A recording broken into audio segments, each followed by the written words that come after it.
Fala, pessoas! E aí, tudo certo? Tudo tranquilo? Hoje é dia de mais uma aula de biologia, beleza? Mas assim, antes da aula começar, eu preciso da tua ajuda. Vai logo se inscrevendo aí no canal, deixa um like aí nesse vídeo e compartilha esse cardume com os amigos, para esse cardume ficar cada vez maior, porque assim, toda vez que ele cresce, eu consigo ajudar mais pessoas como você, beleza? E assim, o tempo que tu me ajuda é o tempo em que eu vou tirar essa máscara, porque é melhor de dar aula sem máscara, tá? E é o tempo da vinheta. Roda a vinheta, menino!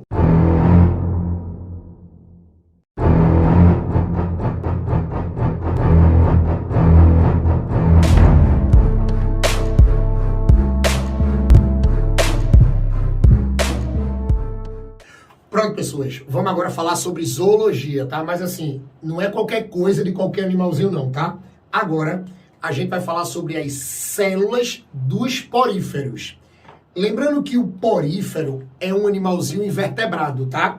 São aqueles animais que nós estudamos lá no filo Porífera, beleza? E o que acontece? Eu já falei aqui no cardume, na aula sobre poríferos, sobre características gerais dos poríferos, que o danado dos poríferos, eles são os animais mais primitivos, tá? Veja, eles são multicelulares, tranquilo, eles são formados de várias células, porém, lembrem que os poríferos não formam tecidos e não formam órgãos, tá? Não tem tecido e não tem órgão, mas vocês têm que ficar ligados para as provas que vocês fazem por aí, para os vestibulares que vocês fazem por aí, com a danada das células dos poríferos. Porque assim, quando vocês são cobrados sobre esses caras, olha pra cá, você vai ter que lembrar que como ele não tem, ou melhor, como eles não apresentam tecidos e órgãos, eles vão ter alguns tipos de células.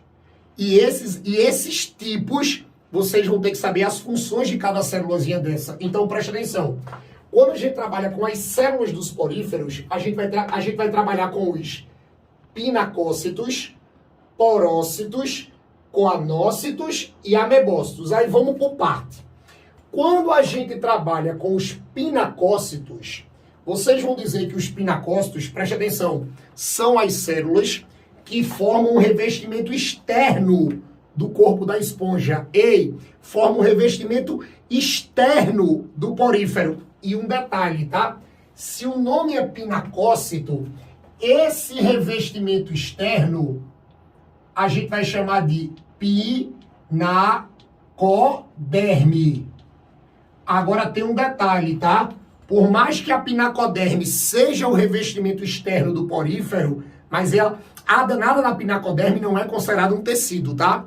Até porque esses animais não têm tecidos e não têm órgãos, beleza? Então, olhe, quem forma a pinacoderme, quem forma o revestimento externo desses animaizinhos, olha pra cá, são os pinacócitos. Depois dos pinacócitos, a gente vai ter que lembrar dos porócitos. Aí veja, como o nome já está dizendo porócito, esses porócitos são células que apresentam um poro central. Ou seja, no meio da célula tem um buraquinho. E esse poro central, se liga, tá? Esse poro central, tem muita gente que chama por aí também como poro inalante. Aí você pode dizer assim, André, mas por que um poro inalante? Porque é por esse buraquinho que essa célula apresenta, que nós vamos ter a entrada de água. Nós vamos ter a entrada de água no corpo do animal. Então a água, ela entra no corpo do porífero através desses poros inalantes, desses poros centrais que nós encontramos nessa célula chamada de porócito, tá? É por isso que nós chamamos o animal de porífero, porque é um corpo cheio de poros. E esses poros, eles ficam no meio de uma célula chamada de porócito. E um detalhe, tá? Quando a gente fala desses porócitos, a gente sempre vai lembrar que a principal localização desses porócitos é na pinacoderme, ou seja, é no revestimento externo. A principal localização desses porócitos que a gente lembra logo do danado do porífero, de maneira geral, é na pinacoderme. Agora, olha pra mim. Vocês fiquem ligados que quando você trabalha com corpos de esponja mais complexos, a gente pode ter porócitos, nas paredes laterais dos canais que nós encontramos dentro do corpo de uma esponja, tá? Então, se vocês quiserem assistir aqui no Cardume, vocês podem pegar a aula de tipos de esponja, que a gente também chama de tipos de corpos de esponja. Aí você vai ver que tem umas esponjazinhas mais complexas, que dentro da esponja você vai ter um monte de canais. E nas paredes laterais desses canais, a gente também pode encontrar porócitos, tá? Toma cuidado com isso. Mas de maneira geral, falou de porócito, você lembra logo da pinacoderme. Beleza? Depois do porócito, a gente vai ter o famoso coanócito. Olha, pode ter certeza que a célula que todo mundo lembra da esponja é o coanócito. Até porque o danado do coanócito, é aquela célulazinha que ela é assim, ela tem uma parte mais arredondada assim, aí tem uma saída assim que as pessoas chamam de colarinho, aí você tem, um flagelo. Você tem um flagelo. E qual é o detalhe? Esses coanócitozinhos, essas célulazinhas, elas são encontradas principalmente revestindo o átrio da esponja. Aí você pode dizer assim, átrio é o oco interno da esponja, o espaço interno da esponja, que nós chamamos de átrio ou espongiocele.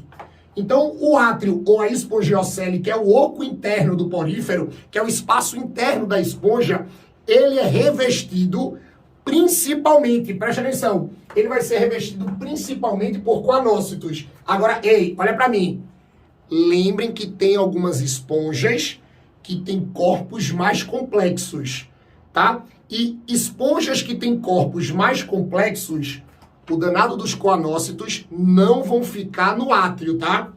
Cuidado para não marcar por aí dizendo assim que toda esponja só apresenta coanócito nos átrios. Falso. Tem corpos mais complexos que não apresentam um coanócito dentro do átrio. Os coanócitos vão ficar dentro de câmaras, que nós chamamos de câmaras vibráteis, tá? Toma cuidado com isso, beleza? Nem toda esponja vai ter o danado dos coanócitos no átrio. Agora, claro, no corpo mais simples, que é o que geralmente eles mostram para vocês, os coanócitos, eles revestem internamente o átrio. Aí você pode dizer assim, tá, André, mas ele vai fazer o quê? Olhe, lembrem que essa célulazinha tem esse flagelo. Quando a água ela entra pelo porócito, ela vai cair no espaço interno da esponja, na espongiocele ou átrio.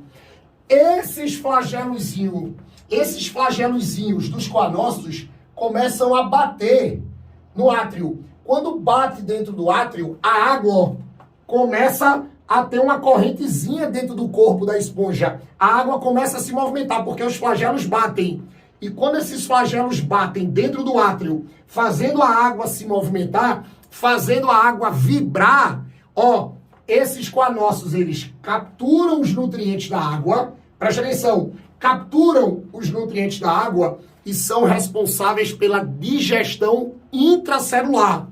Porque como esse danado desse animal não tem órgão nenhum, não tem sistema digestório, então a digestão acontece dentro da célula. E vai ser dentro dos coanócitos que vai acontecer essa digestão intracelular. Porque é lá que depois que o nutriente é captado por fagocitose, se for sólido, ou pinocitose, se for líquido, vai se formar um vacúolo digestivo para começar a digestão. Por isso que vocês marcam um monte de provas por aí que a principal função do danado do coanócito é a captação de nutrientes. Até repito, tá? Porque eles batem o flagelo e começam a fazer a água vibrar, tanto dentro do átrio, nas esponjas mais simples, como dentro das câmaras vibráteis, nas esponjas mais complexas. Câmaras vibráteis. A água vibra, tá? Aí, você capta o nutriente, presta atenção, e depois você faz, a digestão intracelular. Não esquece disso do coanócito, tá? Geralmente é a célula mais falada do danado do porífero. É a célula que você... Falou de coanócito, lembra logo de esponja. Coanócito, esponja. Esponja, coanócito. Geralmente a gente faz assim, tá? E a última célula, presta atenção, são os amebócitos. A última célula são os amebócitos. Aí presta atenção, tá? Olhe. Os amebócitos são células livres que você encontra dentro do corpo da esponja. Geralmente a gente vai encontrar esses amebócitos, presta atenção, tá? Na mesogleia. Quando você pega a mesogleia, tem gente que chama de mesênquima. Lembre que essa mesogleia é um espaço que você tem no corpo da esponja. E esse espaço ele fica entre os coanócitos, que estão revestindo lá o átrio, e a pinacoderme, que é o revestimento mais externo. Então veja, entre o revestimento externo e a camada de coanócitos eu tenho um espaço. Esse espaço aqui, ó, é a mesogleia. E é nesse espaço aqui, que a gente vai ter o trabalho e você vai observar o danado dos amebócitos. Por isso que vocês encontram um monte de esquema por aí, que vendo que os amebócitos eles ficam exatamente atrás dos coanócitos. Porque atrás do coanócito você tem a mesogleia. Aí atrás dos coanócitos, ó, você vai ter logo um amebócitozinho. Beleza? E outro detalhe, você vai dizer, tá, mas ele vai fazer o quê? Olha, essas células chamadas de amebócito, elas são responsáveis pelo crescimento do corpo do animal e a regeneração do corpo do animal. Sabe por quê? Porque você vai ter amebócitos dentro da esponja que são responsáveis, olha para mim, tá? São responsáveis por um processo chamado de diferenciação celular. São responsáveis pelo processo de diferenciação. André, o que é diferenciação celular mesmo? Ei, monstrinha, transformação. Lembra que quando você diz que uma célula se diferencia, ela se transforma. Uma célula está fazendo diferenciação celular, ela está se transformando. Ou seja, eu vou ter amebócitos dentro do corpo da esponja que vai conseguir se transformar em outros tipos de células da esponja. Agora tem um detalhe, tá? Menos uma, coanócito. Amebócito não se transforma em coanócito. Amebócito não se transforma em coanócito. Então, cuidado naquelas questões de verdadeiro e falso, para não marcar e dizendo que o amebócito tem um alto poder de diferenciação e pode se transformar em qualquer tipo de célula do danado do porífero. Falso, tá? Lembrem que o amebócito não forma coanócito, beleza? Então, como o amebócito ele vai conseguir se transformar em outros tipos da esponja, então por isso que ele faz a esponja crescer e ele faz a esponja se regenerar, tá? Aí o que é que acontece? Lembrem que os amebócitos vão formar as espículas. Ei, quando você pega essa coisa de espícula, lembrem que as espículas da esponja, olha para cá, são elas que são responsáveis pela sustentação. São elas que são responsáveis pela sustentação do corpo da esponja. E tem um detalhe, tá? Essas estruturas que sustentam o corpo da esponja, chamadas de espículas, elas podem ser de dois tipos. Eu vou ter as espículas proteicas, que são formadas de espongina, e eu vou ter, as espículas minerais, sílica e carbonato de cálcio, tá? Então a gente vai ter dois tipos de espículas. Nós vamos encontrar dois tipos de estrutura que sustentam o corpo da esponja. Pode ser espícula proteica, espongina é a proteína, ou elas podem ser minerais, tá? Que é carbonato de cálcio e sílica. Toma cuidado com isso, beleza? Mas assim, além dos amebócitos formarem as espículas, que são as estruturas de sustentação, formam os gametas. Formam os gametas. André, tu tá dizendo certo? Tô, monstro. Esponja forma gameta, tá?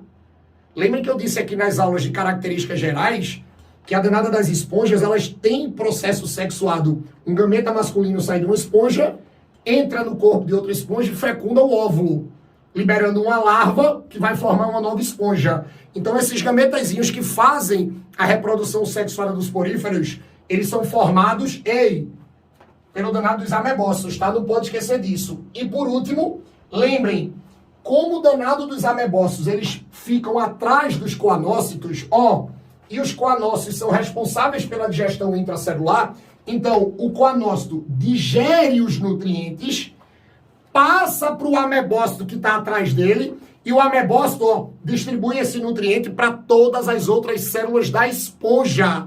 Por isso que você diz por aí, que os amebócitos distribuem os nutrientes, porque eles recebem os nutrientes do coanócito e fazem a distribuição. É como se fosse o centro da distribuição da comida. Ele vai distribuir a comida para as outras células da esponja. Não pode esquecer disso, tá? E por último, lembre que ele também faz a retirada dos excretas. ele pega os restos que são produzidos pelas células da esponja, jogam dentro do átrio, aí esses excretas se misturam com a água e saem do corpo da esponja pelo aquele buraquinho que fica em cima chamado de ósculo. Então, os excretas que são liberados pela esponja na água são liberados pelos amebócitos, não esqueçam disso, tá? Com isso, eu acabo de mostrar a vocês todas as células da esponja e todas as funções. Ó, tira um print aí, escreve tudo que eu disse, que eu duvido tu errar isso mais em alguma prova, tá? E com isso, a gente fecha mais uma aula de citologia aqui no Cardume, beleza? Ó, não esquece de ajudar o YouTube, tá? Se inscreve no canal. Ah, turma, mas eu já sou inscrito. Então tu vai me ajudar de novo, por favor. Pega esse canal e manda pros grupos que vocês têm aí, das amizades de vocês. Manda a galera se inscrever geral. Manda a galera entrar geral, porque toda vez que tu me ajuda a fazer esse Cardume crescer, ele fica mais forte. E ele ficando mais forte, eu vou conseguir gravar mais aulas para ajudar mais pessoas como você, tá? E assim, eu espero encontrar você aqui, tá? Monstrinho aí, monstrinho, nas próximas aulas aqui no Cardume. Ó, beijo no coração, viu? Valeu!